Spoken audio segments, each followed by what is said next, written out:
All right, looks like we might be live here. Just gonna check on my phone here. Hope to answer some great questions today. Really looking forward to this. Every week, every Friday at 10 a.m. to 11 a.m. Eastern, I'm here to answer your questions. Just gonna confirm that I'm live here. Bear with me. And it appears that we are live. Just confirming. One more moment here. Yes, indeed. Just like to make sure.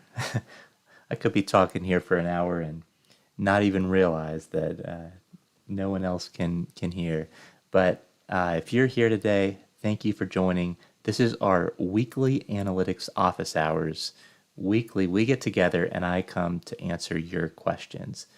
Now, again, I wish I could see your face and hear your voice, but unfortunately, the mechanism we have for collecting your questions is the chat. So if you have any questions, career questions, whether it relates to analytics or not, how you can become an analyst. If you're an analyst now, how you might be able to work on maybe being promoted to senior analyst eventually. And if you've been performing analytics for a while, perhaps you're interested in moving into management. It's not for everybody, but if you have a passion for developing people, I'd love to talk about a plan for how you could become a manager. Or maybe you're an aspiring analyst or a professional analyst today and you're running into issues, or you have questions about a particular platform. You want to learn more about platforms that you haven't used before. I'm here to answer your questions, but keep in mind, don't include any personal details, anything confidential about your company, really any company data at all. Keep that out of the discussion. These will be posted online. So if there's something that you wouldn't feel comfortable having posted online about yourself or your company, please don't include it in the chat. But perhaps you can include something really high level about a challenge you're facing. Again, something that you wouldn't mind sharing with everyone. And I'm happy to answer your questions. If we don't have any questions, I've always got a prepared topic. In this case, we'll probably continue going through the analytics maturity transformation assessment. That's a great way to just talk through some common challenges that analytics teams face. And I'll provide some advice on how I think you could handle it, just one potential solution, or sometimes we'll talk about multiple. But we'll go through that if we don't have any questions. But if we do have questions, we're going to start with that. This is about answering your questions. So, with that said, feel free to leave a question in the chat and I'll do my best to answer it. I've got several analytics tools ready to go. Really, just about any analytics tool we can probably work with. So, put your question in the chat. Power BI, SQL Server, Excel, Python, whatever you want. I can share my screen and I'll try my best to work through a solution. And if I run into issues, which I'm sure I have in the past, we'll just do a web search and try to figure it out on the fly. And that in itself can show you how the best way to troubleshoot or give you some ideas on how to troubleshoot efficiently, how to find an answer efficiently when it's not something you've done in the past or not something you remember how to do. So I will keep an eye on the chat here. Looks like we don't have any questions so far, but please leave your question. And if we don't have any questions initially, I'll just go ahead and walk you through the prepared topic. We'll have a discussion on analytics maturity. So maybe I'll go ahead and move that over, but I'm going to keep a very close eye on the chat so that if we do have questions come up, we're going to prioritize that. So here we go.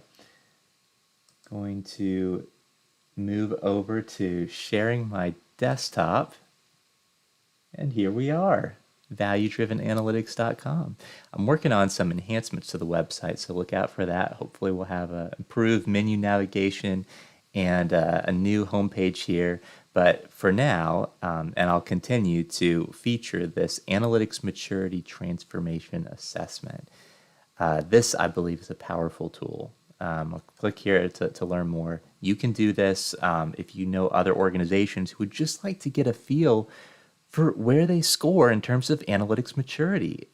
Taking this quiz Takes about 10 minutes, 34 questions. After taking this quiz, you'll get a PDF that will score your organization on a scale of 1 to 3, 1 being the lowest level of analytics maturity, 3 being the highest. And we'll break that out for you by category, so you know which areas you're closer to 3 on and which categories you might want to spend some time working on, you're closer to 1 on. So that's helpful, but we don't leave you there. We give you recommendations on how to improve in the areas you've scored low on as well.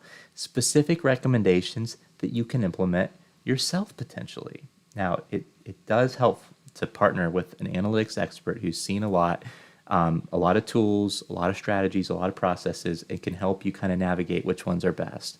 Again, we'll give you recommendations on which route to go, but if you're looking for somebody to just do this for you and help you get there, that's where value-driven analytics come in, and that's where I'd love to partner with you on some of these things if you decide to. But this is absolutely free. The PDF is absolutely free.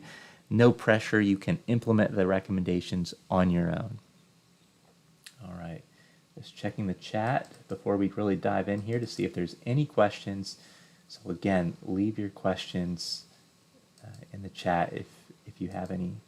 All right, so let's get started. If you want to see a deep dive on some of these questions that we've already talked about, how are business strategy decisions typically made, and how we would recommend data-driven decisions, how actionable is the typical dashboard analysis? Is it clear what next steps should be taken? How you can make your analysis more actionable? We have some discussion on that in previous trainings.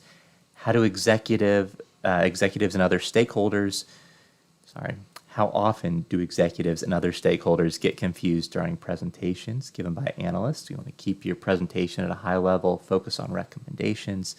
Again, I'm just flying through these because we've already talked about them in previous office hours, so feel free to check out those previous ones if you weren't able to make it. When your organization is hiring an analyst, does it use any analytics business case questions? Highly recommend those if you're not. It's a great way to assess not just the fact that someone knows a few SQL keywords, for instance, but they can actually use SQL to take a business challenge and turn it into SQL code that addresses and answers the question in a robust way. Figure that out using business case questions, a great interview tactic if you're looking to hire somebody. How many analytics projects? Think of a typical dashboard build or ad hoc analysis as a typical analyst complete in 1 week. Again, with efficient tools and techniques, creating reusable assets, you can get to a point where an analyst is completing, 3 typical projects in a week a lot of times, or more. So that's a high level of efficiency, but it takes intentionality to get there. You don't have to put in a lot of hours to get there. That's not what we would recommend. We'd recommend working smarter and not harder. So again, we talked a little bit about this in past sessions. How often do analysts work on projects that could help your organization proactively without being asked? That is a differentiator if you're an analyst. So again, we talked about all of these in the past. I'm just doing a quick overview, and then we'll deep dive into some of the ones that we haven't covered yet. The cool thing about this quiz is if you don't know the answer to any of these, as you can see, I haven't answered any so far, you just click next and you can skip over them and it will still provide you your report. Now, if you can't answer them, the more questions, the better assessment you're going to get. But if you look at one, you're like, I don't even know what that means. I don't know the answer to that question. Maybe it's one of the data science ones and you're kind of a higher level executive. That's okay. Just skip over it and that'll be just fine. All right. Next question here. Does a typical analyst have a career development plan? Oh, I certainly hope so. We talked about how important that is. And I believe last week's session, does your organization offer any analyst development learning programs, such as regular knowledge sharing meetings, analysis meetings, a mentorship program, regular office hours where people can drop in and get help on these new skills they're trying to learn? Oh, I'm trying to learn SQL for the first time, or Python or Power BI, but I'm running into errors or I don't even know where to start. Drop into weekly office hours. That's what we're doing right now. Get your questions answered so you don't run into just frustration and you give up and you go back to using Excel or another manual platform, right? That's where regular office hours come in to provide that ongoing support. Ad hoc trainings. Well, you got to start somewhere, right? Start with a training. You show analysts how to use these new, more efficient tools. And then from there, you provide the ongoing weekly, regular office hours, analysis meetings to see what other people are doing, mentorship program for one-on-one help. Oh boy, hackathons where you get the whole team together, kind of a team builder of sorts. These things really make a big difference for your analytics culture. People are going to want to stay at a company that offers things like this, right, and continue to grow. And you're going to get some really efficient analysts, some really rigorous analysts, and so there's a lot of benefits to an organization when they put on things like this. And if your organization doesn't offer these, maybe you could be the one to put those on. So think about that. Look for opportunities and pursue them. Especially if you want to become a formal leader, start by being an informal leader. All right, so we think we've said enough on that one. We talked about that a little last week as well. How would you rate your analytics team's openness to using new and improved analytics tools? Well, you don't want to just change out tools all the time, but every now and then it's good to reflect on the tools you're using, see if there's any truly more efficient ones. Don't just use the latest tool because it's the latest tool and everyone else is using it. But if there's a good reason and it has a lot of benefits of switching to it, maybe you consider that. Maybe it'll make your team a lot more efficient. Maybe it'll save your team some cost potentially. There's a lot of good free tools out there, or less expensive tools. It's something to consider from time to time. And then finally here on this page, how would you rate your analytics team's engagement? Well, of course, we're going for very engaged. And a lot of the things we've talked about so far, career development plan, and helping them to be efficient and having those development initiatives that we were just talking through, those can help your team to be more engaged. All good things. All right, let's move on. I don't think we got to this point in our last session, so we'll spend a little bit more time here. Let's talk about reporting at your organization, the state of reporting. How many recurring data-related tasks does a typical analyst do manually each month? We don't like manual processes of value-driven analytics. We offer, you can see one of our analytics solutions, the first one listed actually has automated data process. We want to automate things, or at least semi-automate things if they can't be completely automated. Or maybe you have an Excel workbook that you update some parameters in, and you have a process from there that takes care of the rest and creates that final deliverable. So, what we're going for here is 5 or more, we're going for manual processes is 0 to 1. Maybe there's some things that need to be manually, but more and more, think about natural language processing and AI techniques. Oh boy, there's a lot that can be automated, or at least semi-automated. So it could be that you're doing things manually because you're not using the latest tools. And if you'd like to learn more about what some of those tools are, check out our value-driven analytics trainings, especially Power BI, especially SQL, Python, data science. All of those things are ways that you can automate things that you might be doing in spreadsheets today. So consider that. Next question here. How often does your organization manually email regular, daily, weekly, monthly Excel reports? So it's similar to the previous question. This is more about data-related task processes that are manual. But this one is about manually sending out dashboards. And so we really hope that this is rarely done these days.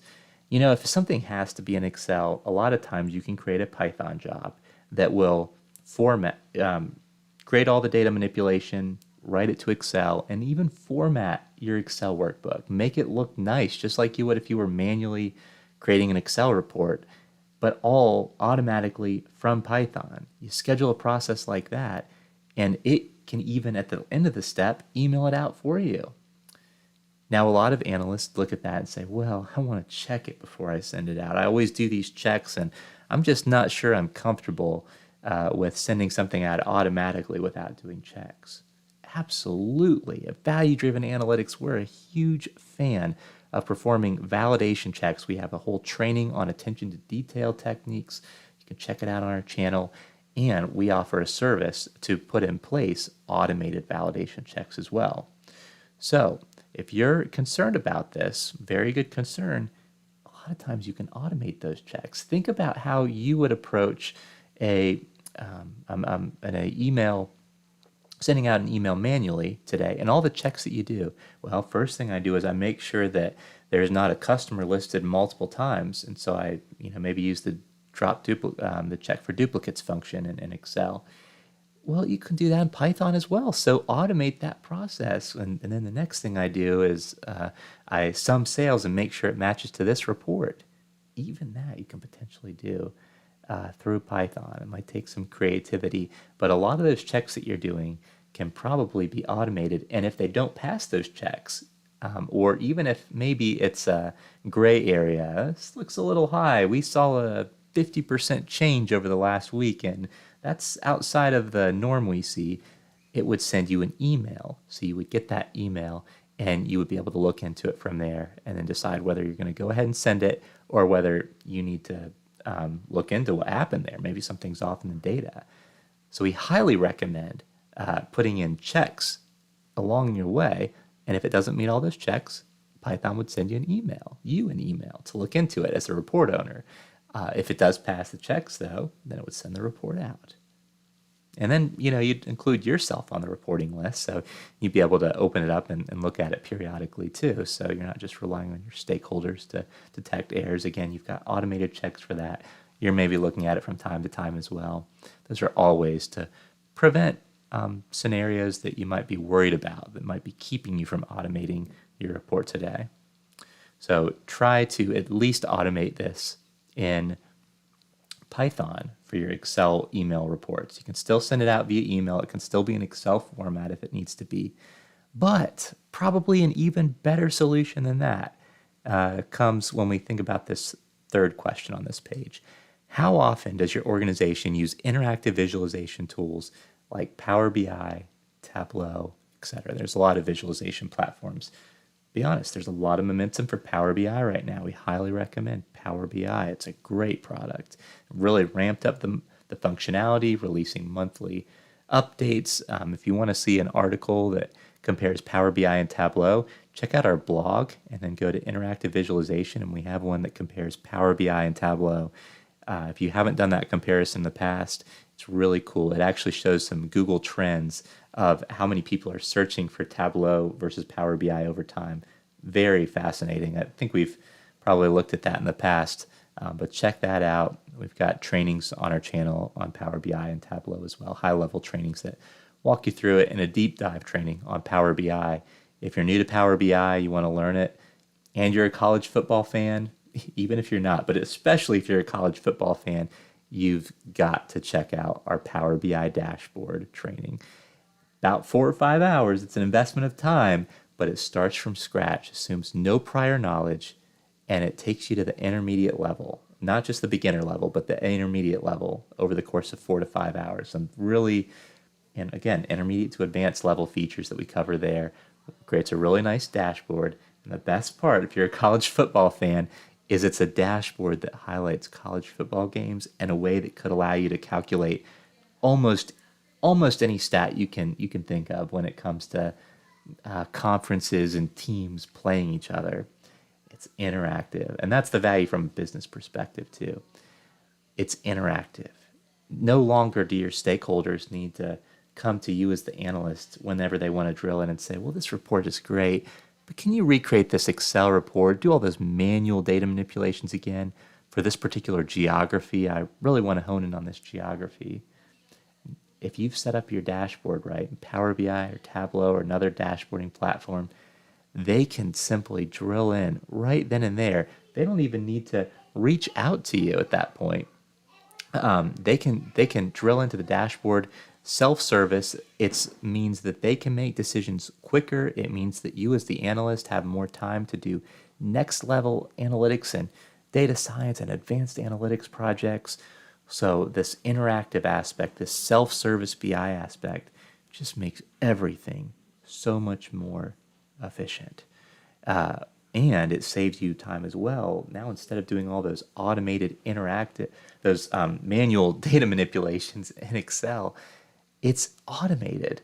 You schedule the refresh in Power BI or Tableau to refresh every certain cadence, or in some cases, make it real time, and the data's available. So that has a couple of benefits. One, probably the biggest one, less time on the analyst updating this manually each week. That just takes that away completely.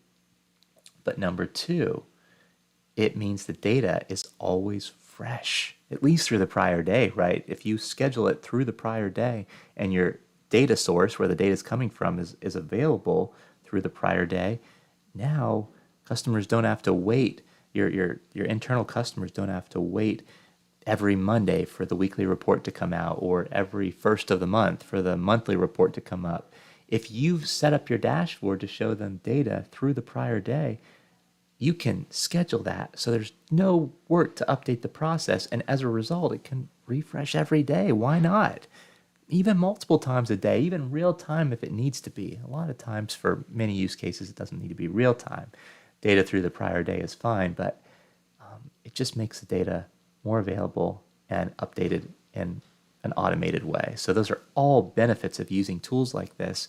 So going back to the prior question of if your organization has manual email sends that analysts are doing on a regular basis, maybe even better than just using Python to automate that process is use a tool like Power BI. Convert that Excel report into an interactive Power BI dashboard that stakeholders can drill into, and that's automated through Power BI. So either one of those approaches, using Python to automate the existing Excel send, that's going to save analysts time. Maybe you're able to send it out on a daily basis now, so you get the latest data as well. But really, think about how reports go. Stakeholders usually need that report when they need it, right? Getting a daily email for a report is probably just going to, maybe they set up a rule that just puts it into a folder. A lot of stakeholders probably won't need it on a daily basis. They might need it certain days, but not on a daily basis. With an interactive dashboard, they just have a link they go to. They go to the link and they know that data is always going to be fresh. They go to the link when they need it. It's not cluttering their email inbox.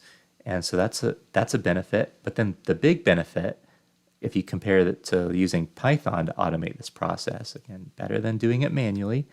But when you turn it into an interactive dashboard, something like Power BI, now the stakeholder can drill into the data and really figure out why we're seeing those high-level trends. They can drill into products and customers and time periods, really figure out what's driving that on their own. And they're not taking up the analyst time to do that, and they're getting the insights right away, drilling in on the spot. If they need to look into this trend right now, they can do that. So it is a big win to move your manual Excel reporting into a Power BI dashboard or a Tableau dashboard. So if you're not doing that today, consider doing that. And if you don't have experience with that, check out our trainings, especially on Power BI. And if you're like, I need some help with this, reach out to us, Value Driven Analytics. We would love to help you, love to help train you, or in the short run, if you just need someone to get your reporting up and running, we can help you with that too. Happy to help however we can. And I just want to take a little time to pause before we move on here and ask, do you have any questions? Because if you have questions, that's what we're here for. And we'll stop and we'll answer your questions on a technical skill, a platform, career advice, whatever answers you want. Don't include anything sensitive about yourself or your company, but I would love to help you. So I'm keeping an eye on the chat. If you have a question, please put it in the chat. That's what we're here for. I'm just going through a prepared topic since we don't have any questions at this point. Would love to answer your question. But in the meantime, we'll move on. So we've got a new section here on our analytics transformation assessment that we're walking through. And all of these questions in this section are going to deal with analysis and data science at your organization. So we're kind of getting into the more technical side here. So our first question is, how often do your analysts use SQL? It doesn't matter how advanced your team is. SQL is an analytics staple. It can be used in nearly any analytics platform. It can be used in Power BI, in Tableau, Python, SAS, R, Alteryx. And then there's all kinds of SQL platforms too. You've got SQL Server, Oracle, Teradata, Snowflake, HiveQL is kind of its own version of SQL. I mean, just about every analytics platform uses SQL. Well, why wouldn't you just use the inherent functionality in those platforms? Why don't you just use Python and R and SAS, for instance, or Power BI's DAX or Tableau's functionality to manipulate data? I've been thinking about this lately, and I realized that if you use SQL for as much as the data manipulation as possible, now there's certain things you're going to have to do in those platforms. Think about your advanced analytics language like Python, R, SAS. That's where you're going to do your data science modeling. SQL just doesn't have the capability to do data science modeling for the most part. But when it comes to Power BI, you can do a lot of row-level things in SQL, but any aggregations really need to be done in Power BI or Tableau. Otherwise, you'd end up taking like averages of averages. But outside of that, creating columns, joining tables together, grouping, aggregating, getting your data at the right level of detail. Although again, if you're doing real-time aggregations, those need to be done in Power BI and Tableau. Most of that, shaping your data set, that should be done, I would recommend, in SQL. So here's one example for why. Let's just pretend like your organization is using, say SAS, and you've done a lot of things inherently in SAS. Let's say at a certain point you decide you want to go to Python or R, because it's open source and free.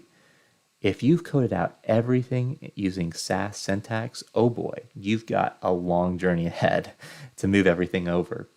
And that's going to take some time. You're very reliant on SAS. It's probably going to be a big headache, not even worth it. But imagine that instead you did some things in SAS. Again, maybe the modeling parts you did in SAS, because you clearly can't do that with SQL, but you used proc SQL to write a lot of SQL queries for what you were doing. And that's really where a lot of the data manipulation was happening, was in SQL. Maybe within SAS, maybe on a prior step to SAS, and SAS just imports the resulting data table from there.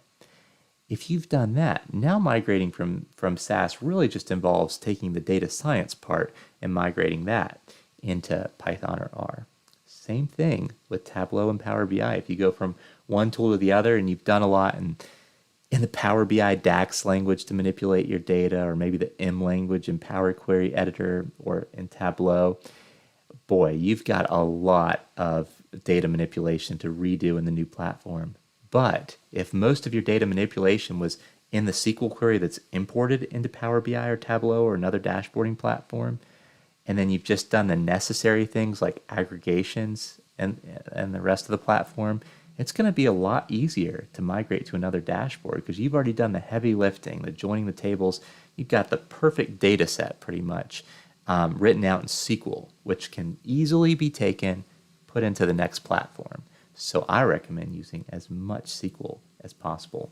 And it's just a really flexible tool that a lot of companies, especially your level 2, level 3, more mature analytics maturity companies, are using in one platform or another, right? It might be an R or SAS or Python or Power BI or Tableau, depending on the organization you go to, but most likely they're using SQL or have the ability to use SQL. And it is very flexible and easy to join tables together in a flexible manner, create columns in an efficient, flexible manner with your case when statements and all the different functions they've got available. Aggregation, grouping, summing, they make that easy as well. It's really worth investing in that. We've got an introductory video that teaches you the basics on our channel, but we also have a whole playlist. And I built it out, and I'm probably going to add more videos in the future, but at this point, it has just about all of the main functions I've used in SQL in the past over the last 13 years. Across many companies and functional areas, just things that I find myself using on a regular basis our SQL playlist pretty much has almost all of those at this point. So check out that SQL playlist. Starts with a basic video, about an hour and a half, I think, that starts with assuming no prior knowledge. It walks you through an analysis on seeing if weather impacts the stock market, kind of an interesting use case, and teaches you SQL basics along the way. And then from there, you can pick up some intermediate and advanced techniques from the other SQL training videos in that playlist. So please consider checking that out. All that to say, analysts probably should be using SQL on an almost daily basis if they're doing things efficiently. Maybe they just focus on Python or another tool, but again, you can use SQL directly within those tools as well. All right, next question. How often do analysts use advanced analytics coding tools? So here we're talking about, from my perspective, Python, R, or SAS. And a lot more and more organizations seem to be using, especially Python these days. Historically, SAS was the big option, especially banking, medical industries. They maybe still are some of the biggest players that are still using SAS, but even then, just more and more companies have started to use R. Was very popular 5 to 10 years ago. A lot of people starting to switch in R. But what's happening is, especially for data science, more and more algorithms are being built out in Python, and this is a generalization, but a lot of those algorithms tend to be very efficient, very much able to compute on large data sets. And so as a result, you've seen more and more people shift to Python now. And Python's a general purpose language, so if you're learning, you might be learning it for data manipulation, and you could learn R or SAS for data manipulation and data modeling, data science as well. But if you ever have a use case for creating an application or creating a website, Python does that really flexibly. Creating a video game, it's a general purpose language. You can use it for all kinds of things. So your investment in Python maybe could go beyond data analysis as well. It's a very flexible tool. Now, the way you code is probably a little different. For instance, when you're doing data manipulation, Pandas, I use the Pandas package. It's really great, especially if your data set is not too large. If it is, you might use other tools in Python like Spark and so forth. But, and then if you're using maybe coding out an application or website, you'd be using different libraries. So you might use different libraries, but a lot of that core Python syntax, setting variables list, those are going to be relevant, perhaps regardless of what kind of use case you're doing. So of course, we would definitely recommend using these using them on a regular basis. You know, if you're not using it almost daily, maybe what's happening is you're doing more reporting tasks. A lot of those can be automated. A lot of them can be automated using these tools, actually, especially Python. So maybe that's what's holding you back from using these tools almost daily. Where a lot of organizations want to go is they want to use advanced analytics techniques, but they have a lot of manual processes that they're handling now. So you got to start with automating those processes by moving it over to a dashboarding tool or automating it in Python. And that's going to free up your time to almost daily be in an advanced analytics language doing advanced analytics like data science or just advanced analysis. An example maybe of something that's advanced analysis that's not necessarily a data science model is creating something like a loop. Looping use cases are great. Looping through, grouping by different characteristics. Maybe there's 20 characteristics like customer and product category and geography that you could break out your sales or any metric of interest by. And you want to identify automatically across all those characteristics what things have changed the most over the last week or month. And you could do that in various ways. Which ones have grown year over year the most, or which ones have seen the biggest change in year over year growth. And so you create a Python job, you can even do this just in SQL, that loops through all of those and does all that groundwork for you. Even if you're using Power BI dashboard, that could be a manual process where you're going through and saying, all right, let me filter on this product, now this product, now this product, now this customer, now this customer, and you're just writing down, oh, that's a significant trend. Let me write that one down. I might want to call that out for my weekly update or my upcoming presentation. Why not just, if anytime that you're doing something, think about whether that process could be automated. What's the structure that you're approaching that task with? And if it's something that has some rhyme or reason to it, you can probably code that out. And so write a loop that does that for you. And then the end result is, here are the top several segments, groupings across all those customer categories and values within those categories that have changed the most. So consider doing that and then taking that list, and maybe then you look at a time series of it and say, wow, yeah, this is big. And now it's done all that work for you of manually looking through those. You've got your top categories that have changed. So that's just one example of not necessarily a data science model. You're not building regression or machine learning model to do that. You're just applying a looping capability in that case to get a short list. It's doing all the legwork for you to figure out which categories have changed the most. Just one idea of an advanced analytics project you could be doing.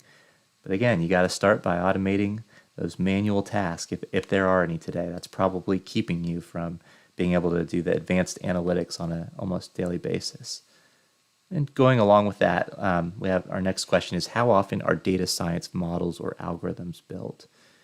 There are certainly organizations that have had this on their list for a while and just never get to it. Again, it's those manual processes. It's those reporting requests and reporting updates that are done manually that are probably getting in the way of that. Or perhaps there's just a lot of requests for ad hoc data that's not necessarily a data science model. Sometimes that's needed. Sometimes it could be very actionable, very helpful to make a certain decision. In other cases, it's just a nice to know. So perhaps here another thing that can get in the way of being able to use advanced analytics tools like we're talking about in the past question, or just specifically data science models, is that you're spending too much time on nice to know requests and you never have time for the need to knows or the data science models that are truly going to drive value. Now there are data science model requests that end up being nice to knows too. I want to build this model. Maybe it's prescriptive or predictive. Wouldn't it be cool if we could predict this? Or if we build a prescriptive model and we knew this, but then no matter what the request is, reporting, analysis, or data science, ask the question, okay, but if I had a predictive model for that, what would you do differently? Well, I don't know. We'd probably still do the same thing, but I just think it'd be cool to have a score for this. Well, okay, maybe if you've got some extra time and you really don't have anything else to do, but most of the time there's a huge list of requests for analysts and it's just about prioritizing them. That might not be something you want to prioritize if it's not going to result in a change. So work with your stakeholders on that politely, but have that conversation about which of these is really going to be actionable and prioritize those things.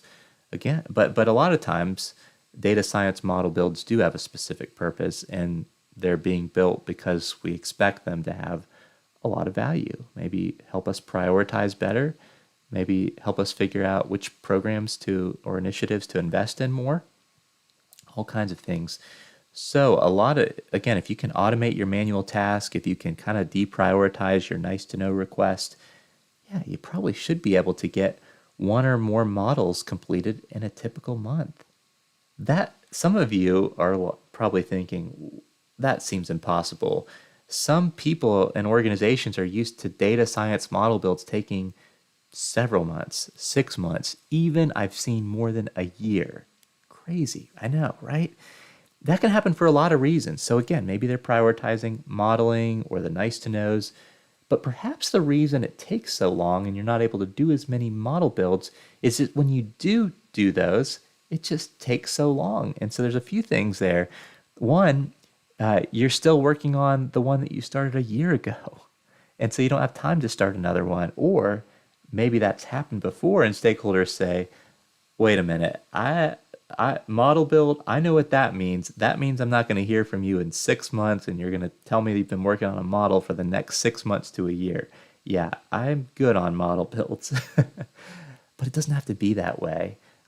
We've got some training on our channel about creating reusable assets. A starting modeling script that handles a lot of common things that are just come up in most modeling builds, like how you handle missing values and how you try different algorithms. You could customize it for a given data science model build, but it's a great starting point. So if you're doing these things similarly in each model build, don't do them in isolation and recode them out. Create a reusable asset that takes in some parameters at the top, like here's my modeling data set for this project. Here's my target variable for this model, my list of input variables. And a lot of the rest of it, at least to start off with, is similar stuff.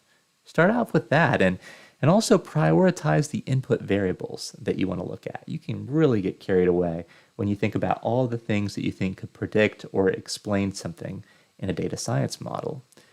Some of them might be readily available variables. Some of them might take some time to get access to, might take some time to code out perhaps, although if you're efficient with your coding skills, most of the time that's not an issue. But maybe it's going to take some time to get access to data, especially a lot of stakeholders and data scientists have the idea of we just need to get some third-party data. We need to just not use our data. We're going to get some third-party data and bring that in. I'll be honest, in my experience, third-party data, especially if you have a lot of really good data internally on the thing being predicted, like sales, your third-party data usually isn't that helpful.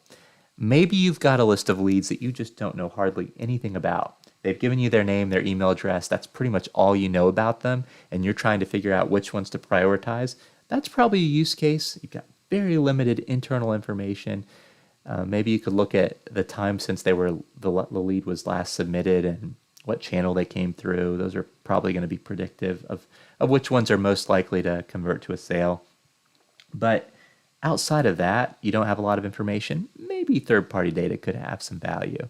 But if it's a customer that you've been doing business with for a while, you've got their whole sales history, the products they use, the ways they've interacted with your company, the third party's data is not going to give you hardly any predictive benefit in most cases. That's what I've found, at least. So what does that mean to you? Well, it might be, you might dream of getting this third party data and considering that as well. But the reality is getting third party data usually takes NDAs. It takes agreements on the cost and everything. It takes setting up a FTP process.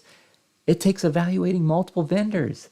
This process could take you months alone, let alone the data science part of it, right? So are you going to wait for that and go through that whole process and in the meantime have no value, no model, team still waiting for that model? No, do a minimum viable product at first. Here's the data that's readily available. Again, in a lot of cases, it's the most relevant anyway if it's internal data. We're going to build a model as fast as possible using a prioritized list of input variables and using that reusable asset script that just makes it plug and play as well. Oh boy, now you're off to the races and you can probably create a model again, a lot of times in a month or less. It could take a week in some cases, maybe even a few days or a day. Dedicated effort to building a data science model, get it done, put it out in the market. A lot of times, interactive dashboarding tools, maybe you build the model in Python, R, SAS, write it to a data table, import that data table into something like Power BI or Tableau. Now, the stakeholders, the end users that need to use it, they've got access to your model. You're not going to hand them a Python script and expect them to use that. You need to implement it, and dashboards are great implementation vehicles. So you do that in a month or less. And then if people are using it and there's value, maybe then you go back to checking in and seeing if there's additional variables or additional algorithms that could get you a little bit further. But what you're probably going to see is you've probably already gotten about 80% of the predictive power with that MVP. And now you're just, again, if it's really valuable, really being used a lot, yeah, maybe you invest in some more development of your model, try to get it even more accurate. Maybe eventually bring in third-party data, especially for cases where you just don't have a lot of data available. Again, if you do, If these are customers that have been doing business with you for a while, that third-party data, in my experience, in a lot of cases, isn't really going to help you that much. The most relevant thing is probably what you've seen so far and how they've interacted with your company. So just keep that in mind. All of those things are going to help you get to this point where you're able to build one or more models in a typical month. Great place to get, because these can add a lot of value. Again, first thing is, what would you do differently? If you can't answer that question, you probably don't want to prioritize that model analysis or dashboard. All right, I'm going to pause there and ask if you have any questions for today. Technical questions, project advice. Don't include anything sensitive about your company or yourself. These are posted online. And also career advice. We're here to talk about your questions. So if you have one, leave it in the chat. If not, we'll keep going through this. I'm going to keep an eye on the chat. If I see a question, I'm going to answer it. Next question here. Are data science models tested on a holdout data set before deploying? That's really important for a lot of reasons. Your data science model could inadvertently have data leakage, or sometimes it's called look-ahead bias. It's using information that it didn't know about at the time of prediction, and that can absolutely ruin your model's predictive power when it's actually used in real life. Or you might be overfitting your model. That's another thing that can really throw off the value of a model. And so how do you figure out whether that's being done? Well, technically, I guess the data leakage, you might still be able to get an improper read on the accuracy if you use a holdout data set that also has data leakage, but it definitely helps with assessing overfitting. And it really gives you a good picture, not a perfect picture, but a good picture of the predictive power you should expect from your model going forward. Now, it's important, and I believe we get to this further down, to have a monitoring system once you deploy a data science model. Because what happens with data science models is they tend to become less and less predictive, sometimes quickly, sometimes slowly, over time. The predictive power can degrade over time. So you want to keep an eye on that. Or another good thing to do is to set your model to automatically retrain on the latest population whenever it makes sense. So maybe you're always retraining your model every month based on the last 12 months of data, for instance. So it's always training on the most relevant, usually more recent data is more relevant of what happens next. But all that to say, you've got to test your model on a holdout data set to see the true predictive power.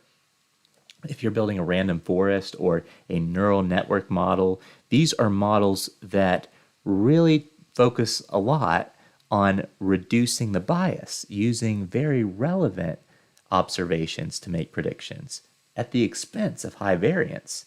Models like that are very subject to overfitting. So a model will look great, 100% accuracy, 90% accuracy, or whatever metric you're using, area under the curve or mean squared error, looks amazing on the training data set, but then you apply it to a data set it's never seen before. There goes the predictive power. All of a sudden, your model might be useless or have significantly less predictive power. So it's good to know that in advance before you start using your model and deploying it. So it's very important to do that. Now, there's a few ways of doing that. A very common one is from the very start, you code out your modeling data set. You figured out what one row represents, what your target variable is, what your input variables are, those 3 questions, you answer those. And then you randomly select 80% that you're going to train your model on, and you randomly, the remaining, which is also a random 20%, is what you test your model on. And you can use cross-validation as well that just does that in an even better way, where there's folds that are tested. And so it tends to create a less volatile, more stable estimate of your predictive power using cross-validation. That's a great technique, and that's why we recommend that even more. And another concept that's kind of neat to check out too is thinking about whether your model stands the test of time. So instead of just randomly selecting 80% observations to test your model on and 20% randomly that you're going to, or 80% to train your model on, 20% to test your model on, you actually train your model on one time period of data. maybe data from 12, 13 to 24 months ago. But then you take that model and your holdout data set or your test data set is actually another time period, the last 12 months. So you train it on 13 to 24 months ago, and then you assess whether it's still accurate on the last 12 months. And you start to get a sense of whether your model stands the test of time. One way that you can help your model stand the test of time when you're thinking about how to set up your training data set is to not just train it on one time period. Maybe you train it on, 13 to 24 months ago, but maybe also 25 to 36 months ago and so forth. Multiple time snapshots, and you might weight some of the more recent time snapshots more heavily because usually what's happened more recently is more relevant. But you're not just training it on one time period. You're trying to figure out what tends to be true across time periods, stands the test of time, and then you finally assess it on one or more time periods that the model hasn't seen yet. That's kind of it's a whole nother ball game, right? There's certain trends, especially in the stock market, that hold true for a time period, but then the next time period or another time point in time, oh boy, the opposite might be true. So if you're doing any kind of stock market analysis, but this applies to anything, you really need to be careful about that. Make sure your, for instance, stock model, it works in recessions, it works in booms, it works in everywhere in between, right? Test it on different time periods. You'd be surprised. All right, well, I want to pause there very briefly and just ask if anyone has any questions, because I'm here to answer your questions. We only have about 5 or 7 minutes left. So if you have any questions about something technical, something in your career, again, don't include any personal or company information, put it in the chat. Happy to answer your question. And I'll just keep an eye on it so that if you do ask a question, I'll just switch over to that. But in the meantime, we'll keep walking through our quiz here. We're making some good progress. Is your organization using deep learning or neural network models? These are some of the most advanced modeling algorithms out there. And, it's a category, really. There's a lot of different types of neural networks. There's some neural networks that technically aren't deep learning, but a lot of them are. Deep learning is when you have hidden nodes. You've got variables being created on top of variables that, are a little abstract, really. They're hard for us to wrap our minds around. You think about a regular regression or even machine learning model, you create a list of variables, and it might create some interaction terms and nonlinear transformations, but very high level creation of new variables. With deep learning, it is combining tons of variables together in some really unique ways to try to make sense of it. And these methods are often used for some of the most advanced data science tasks out there. Image detection, being able to take an image and tell you who's in that image or what is in that image, what object. Sound recognition, being able to hear a song or audio and tell you who said it or what song it is. And then probably the biggest thing these days is the large language models, being able to take a body of text, make some sense of it, and then read other text and be able to answer it. That is impressive. That's, sometimes they refer to that field as natural language processing, and that too often uses neural networks, very sophisticated neural networks with lots of other techniques added on to it. Oh man, that is some complex stuff. So a lot of organizations aren't creating these themselves today. They might be using ChatGPT, hopefully the version that doesn't train on your model. You need to be train on your data. You need to be very careful about that. I've got videos on that and try to do a good job of warning people to not, especially for your personal and your company sensitive data, to not use ChatGPT for things like that unless you're on the enterprise version that specifically doesn't train on your data. So a lot of organizations have started to use those models, but they're not necessarily creating them customizable to their organization unless you're a technology company. Maybe your company is built on doing these things for your company and maybe for others, like OpenAI, right? Their product is creating a lot of deep learning neural networks and advanced analytics techniques so that other people can use them. But these applications could be relevant for any company. some of the things we've already talked about, creating models, for instance, to help salespeople and help them identify which consumer is going to convert at the highest rate. You might be using regression or traditional machine learning, random forest, decision trees for that, and that can be good.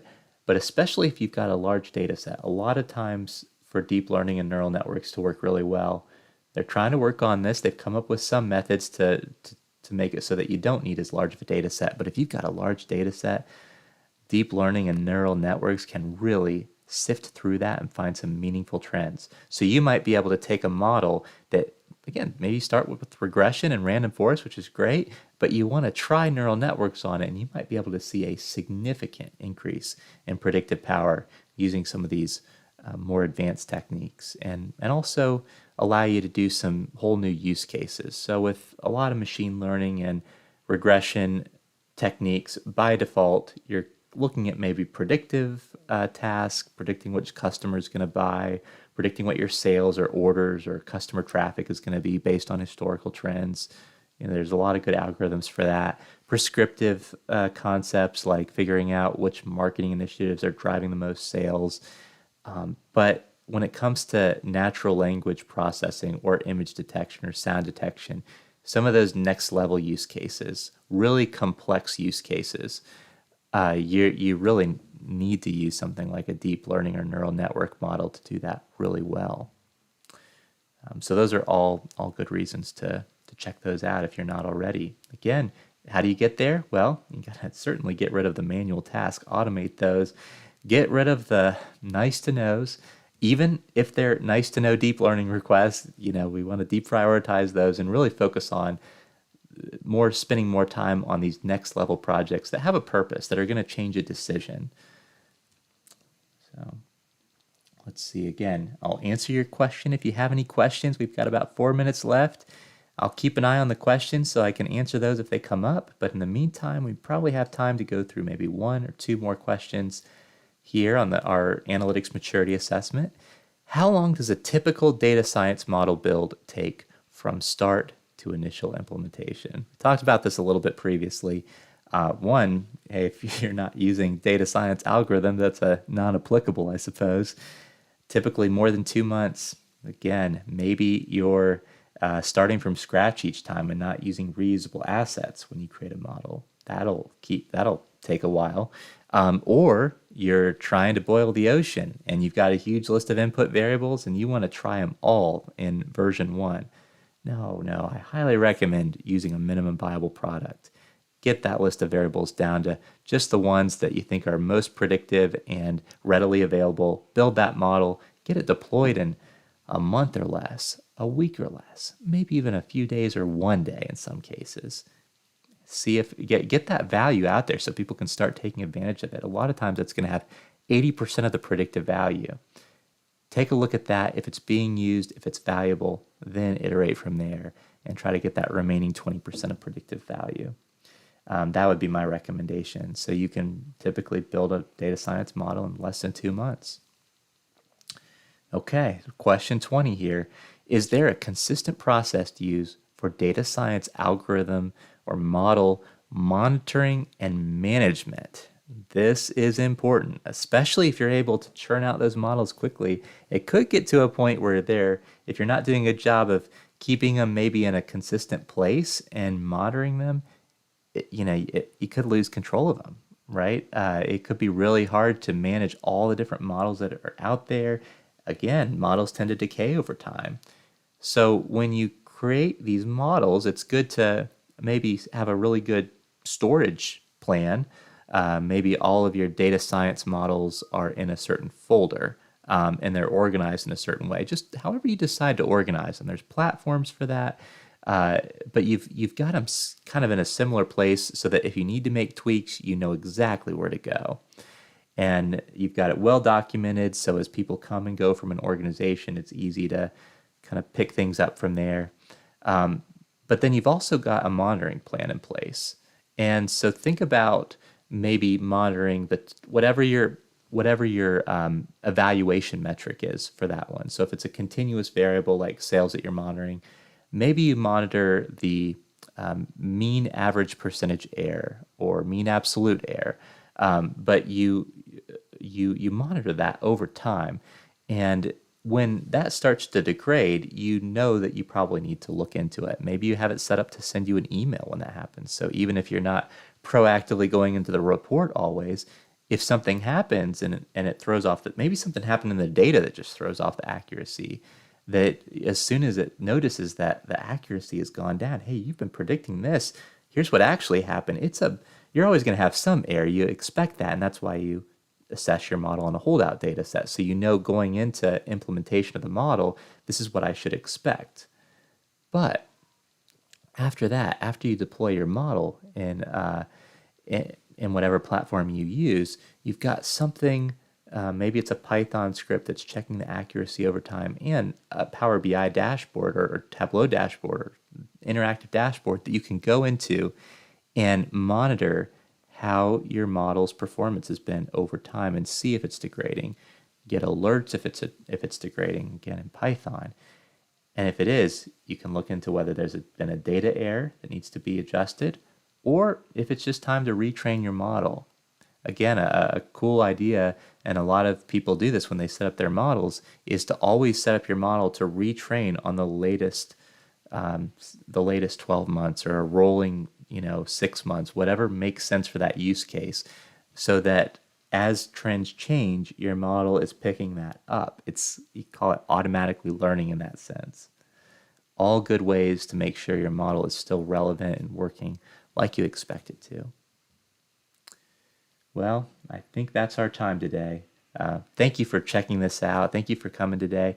And if you weren't able to join and you're watching this afterwards, consider checking out our next Analytics Weekly Office Hours every Friday at 10 a.m. Eastern to 11 a.m. Eastern. We'd love to have you bring your questions about career, about projects, about platforms, processes, nothing sensitive, but I would love to help answer your questions. This Analytics Office Hour is for you. So I hope you enjoyed this. I hope you have a great day. Hopefully we'll see you next week.